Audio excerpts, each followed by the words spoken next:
What's up, everybody? I want to come over real quick and give my thoughts on a series finale to one of the greatest shows of the last decade. I'm gonna I'm gonna say Breaking Bad's the best show of the last decade because technically Breaking Bad ended in the last decade, but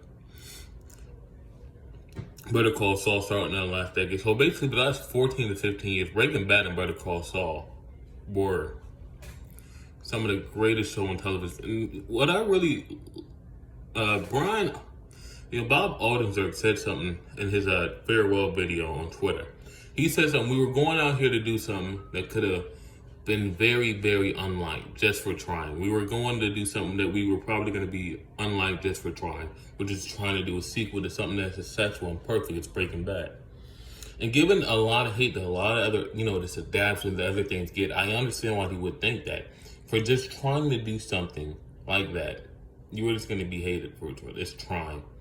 And they ended up making something that a lot of people loved. He even talked about how it was kind of slow here and there, which I agree the show was slow here and there from my binge. But I'm glad I got on the Better Call Saul train before the end of season 6 because it was such a beautiful moment to watch everyone come together and be like, yeah, this show is fucking great.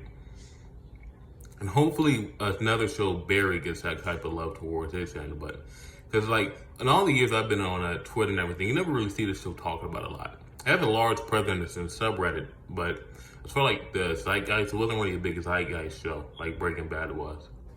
So the overall, the second half of the season, I think the first part of season 6 is still better than the second half, but the second half is still really good. The Cinnabon episode where he's doing a mall heist, that's fucking great. The Nippy, I don't know if it's Nippy, but the Nippy episode, I like the Nippy episode. I don't know everyone was high on it, but I liked it. I like what they're going for. Seeing Kim and seeing the life Kim lives, that was depressing because that was not depressing, not because they would do I think they were trying to with that guy with I forgot his name, but they were trying to when you see him bringing the beer home and they're talking about not getting it right. Man, if you think he's gonna be this abusive dicko, that's what my first thoughts went to. He was gonna be abusive and everything, but he's not abusive. He's a good guy. He's just mundane, and for us, the audience, we feel bad for Kim, not because she's living around bad people, because she's around mundane fucking people, and we know she has the potential to be so much more than what she is. And there's only there's two people to blame: Kim and Jimmy. They put themselves there. Kim put herself in that position to live such a mundane life because she made the wrong decision.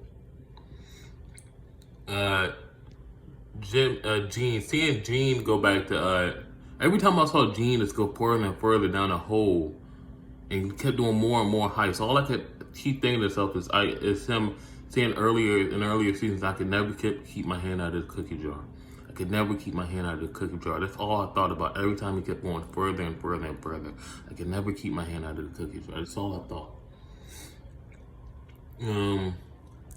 Walt's and Jesse's appearances were good, but it's what can you do with Aaron Paul? The fucking guy is in this. Last time we saw him, he was in his late 20s, now he's in his early 40s. So it's of course, everything about him is going to be so noticeable.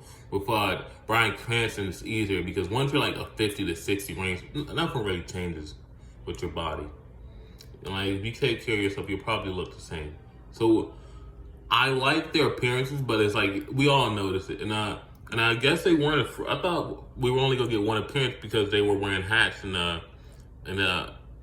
what was it, the RTV or whatever. So I thought it was gonna be the only appearance where they didn't have to do the ball cap. But then we see Walt in his series finale episode with the ball cap and everything. So, and I really like Walt in that scene. That just is so Walt. The way everyone else responds to it. What would you do if you had a time machine to fucking Walt being well, actually, and da-da-da. That's so Walt. So, but yeah, seeing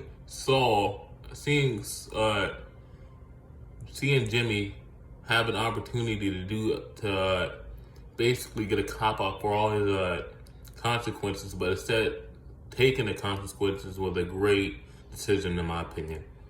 And it's finally showing that there's still Jimmy in there. And that was Jimmy talking, not Saul, that was Jimmy. When he was talking to people during negotiations, that was Saul talking. But at the end, Jimmy came through. The only good parts of Saul, Jimmy came through. So yeah. Overall, I think this show is phenomenal. I think the season's still a 10 out of 10. It shows a 10 out of 10. It was slow at times, but this show will go down into all-timer. So that's my thoughts on the Better Call Saul season finale and series overall. Peace.